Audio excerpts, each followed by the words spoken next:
It was late September 1986, and Mike Tyson had just become the youngest heavyweight champion in boxing history. At 20 years old, he had destroyed Trevor Berbick in 2 rounds, claiming the WBC title and announcing himself as the most dangerous man on the planet.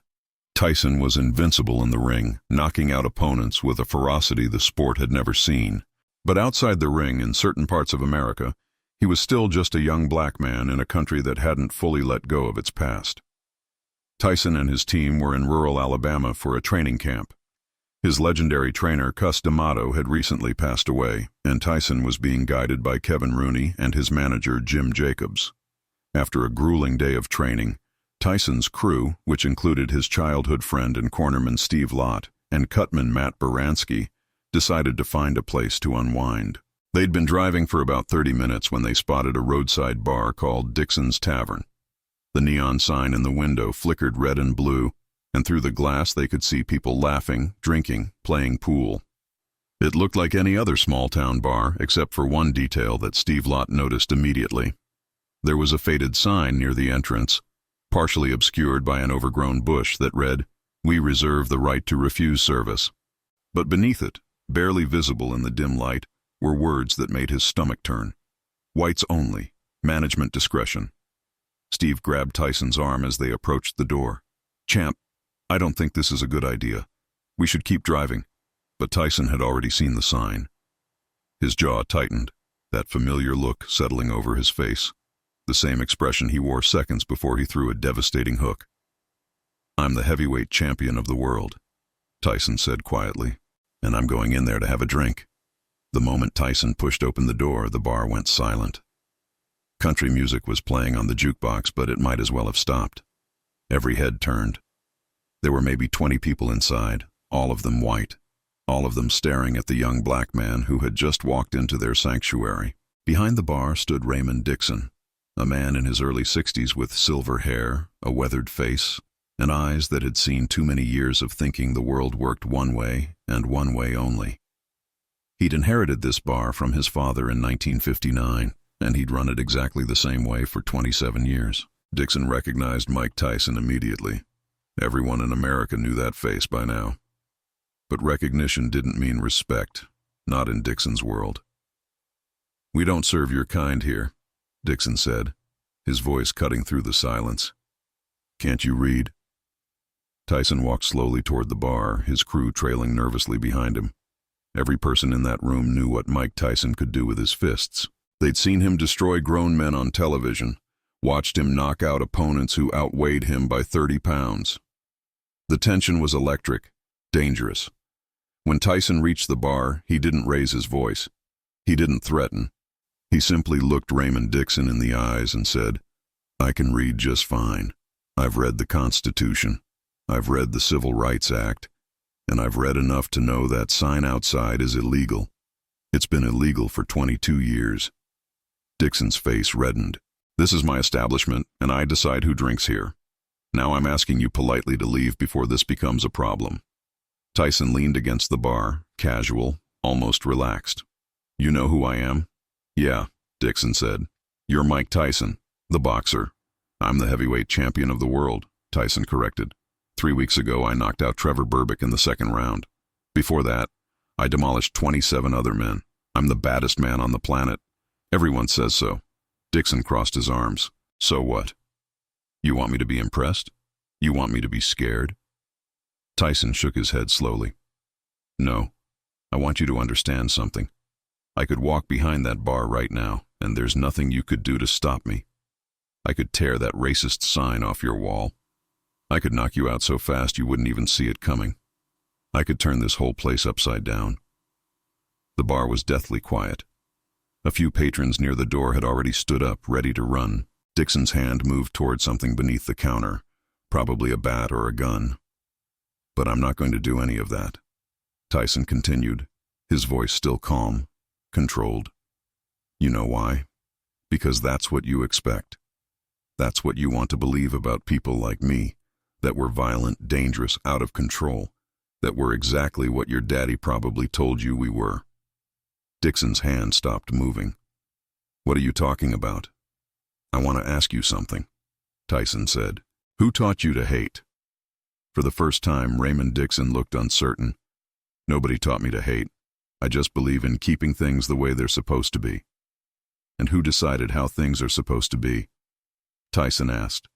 Your daddy? His daddy? How many generations of Dixons have run this bar, teaching the next generation that some people are worth less than others because of their skin color? Dixon shifted uncomfortably. Look, this is just how things are around here. We don't mix. It's not personal. It's not personal, Tyson repeated, his voice harder now. You've got a sign outside that says I'm not good enough to drink in your bar, but it's not personal. Let me tell you something about my life, Raymond. Can I call you Raymond? Dixon didn't answer, but Tyson continued anyway. I grew up in Brownsville, Brooklyn, worst neighborhood in New York. My father left when I was 2. My mother did her best, but she died when I was 16. I was in and out of juvenile detention, getting in fights, stealing, heading nowhere. Everyone said I'd be dead or in prison by 20. Then a man named Cus D'Amato found me. You know what's interesting about Cus? He was an old white man from upstate New York. He took me into his home, became my legal guardian, trained me, believed in me when nobody else did. He died a year ago, and I miss him every single day. Tyson paused, his voice catching slightly. The man who saved my life was white. My trainer, Kevin here, he's white. My manager, Jim, he's white. Some of my toughest sparring partners are white. Some of my best friends are white. So, when you look at me and see something less than human, when you see something that doesn't deserve to drink in your bar, you're not just insulting me. You're insulting every person who ever believed in me, who ever saw past my skin color to see who I really am. That's different, Dixon muttered. Those are your people, your work people. They're just people, Tyson said firmly. That's my whole point. When I look at you, Raymond, I don't see a white man. I see a man who's afraid.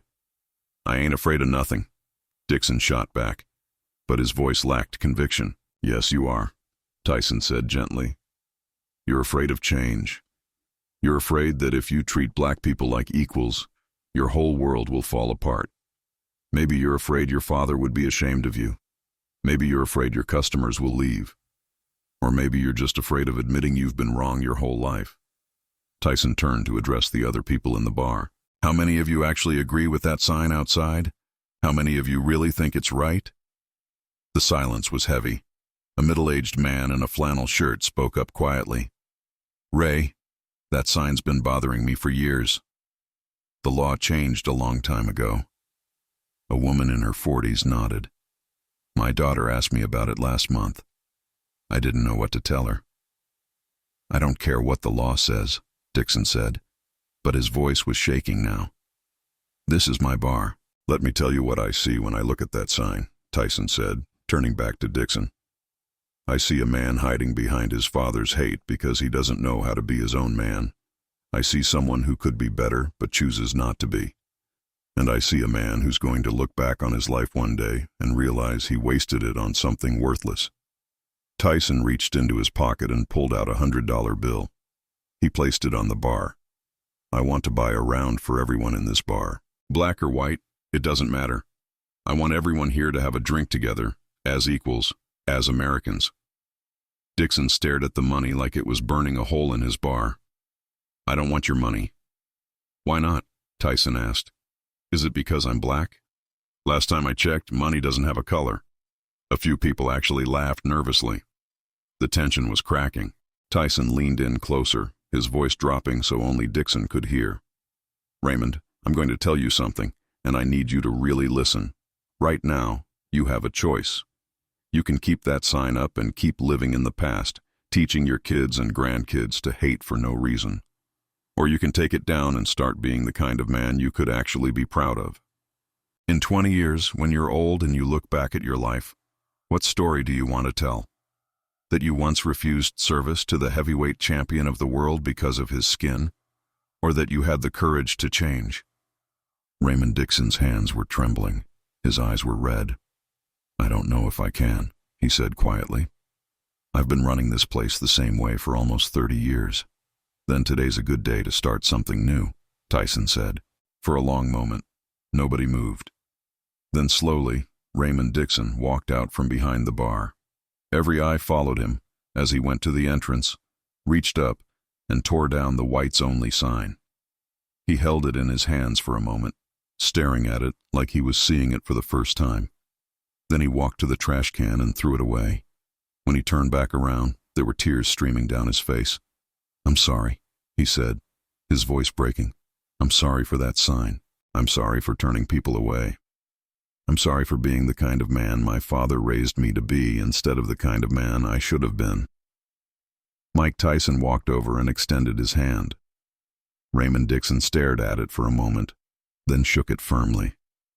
"That's the bravest thing I've seen all month," Tyson said, "and I just won the heavyweight championship." The bar erupted.